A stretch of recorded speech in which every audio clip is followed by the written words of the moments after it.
Hello and welcome to radiant academy. मी अमोल चेपे आपल्या सर्वांचं स्वागत करतो रेडियंट अकॅडमीच्या या नवीन व्हिडिओमध्ये। एक खूप महत्त्वाची अनाउन्समेंट तुम्हा सर्वांसाठी घेऊन आलो आहे। तुमच्यापैकी बऱ्याच लोकांचा प्रॉब्लेम होता की क्वांटिटेटिव्ह ॲप्टिट्यूडचे मेन्स लेवलचे प्रॉब्लेम आणि पझल्स यांना सॉल्व्ह करण्यामध्ये तुम्हाला काहीतरी प्रॉब्लेम जात आहे।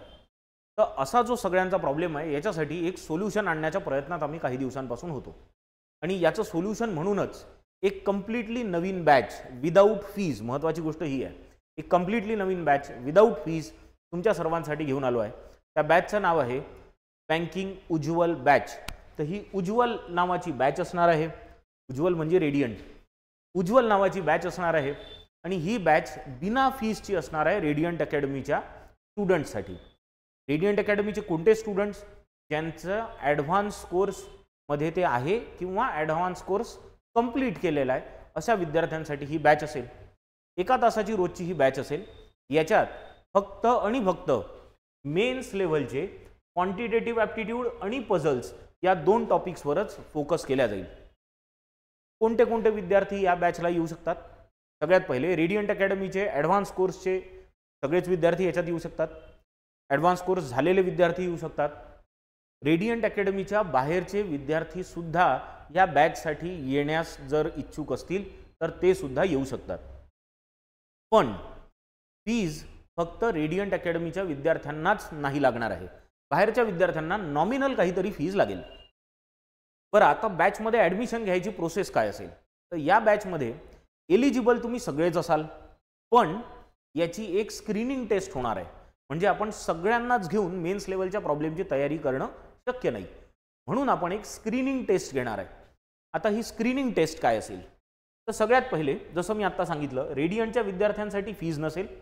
ॲडमिशन जी होणार आहे ती स्क्रीनिंग टेस्ट नंतरच होणार आहे। स्क्रीनिंग टेस्टमध्ये क्वांटिटेटिव्ह ॲप्टिट्यूडचे काही प्रश्न आणि पझल्स असा एक पेपर घेतला जाईल। त्या पेपरचा एक कट ऑफ तुम्हाला त्याच दिवशी सांगितल्या जाईल आणि कट ऑफच्या वरच्या विद्यार्थ्यांना ॲडमिशन या नवीन बॅचमध्ये मिळेल।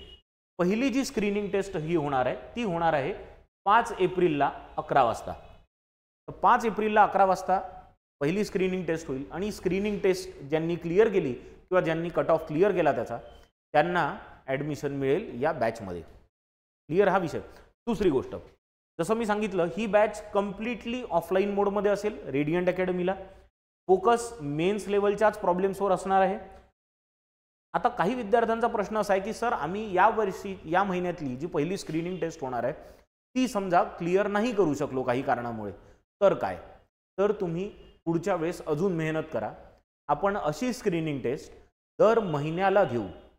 तुम्हाला प्रत्येक महिन्यात या बॅचमध्ये एंटर होण्याचा चान्स मिळणार आहे, प्रत्येक महिन्यामध्ये। त्याच्यामुळे यावेळेस जर स्क्रीनिंग टेस्ट नाही झाली तर पुढच्या स्क्रीनिंग टेस्टमध्ये तरी आपण चांगला स्कोअर करू या इच्छेने तुम्ही स्क्रीनिंग टेस्ट द्या। कुठल्याही स्क्रीनिंग टेस्टला तुम्ही क्लिअर केलं की तुम्ही या बॅचमध्ये येऊ शकता। बरं, एक गोष्ट महत्त्वाची अजून आहे, ज्या मुलांनी स्क्रीनिंग टेस्ट क्लिअर करून जर बॅचमध्ये ॲडमिशन घेतली त्यांना मग पुढच्या स्क्रीनिंग टेस्ट द्यायची गरज नाही का? त्यांना सुद्धा गरज असणार आहे। पण त्यांना असं नाही आहे की एक स्क्रीनिंग टेस्टमध्ये त्यांनी कट ऑफ क्लिअर नाही केला तर बॅचच्या बाहेर केल्या जाईल, असं होणार नाही। काय होणार आहे की त्यांना 3 स्क्रीनिंग टेस्ट देण्याचा चान्स मिळेल।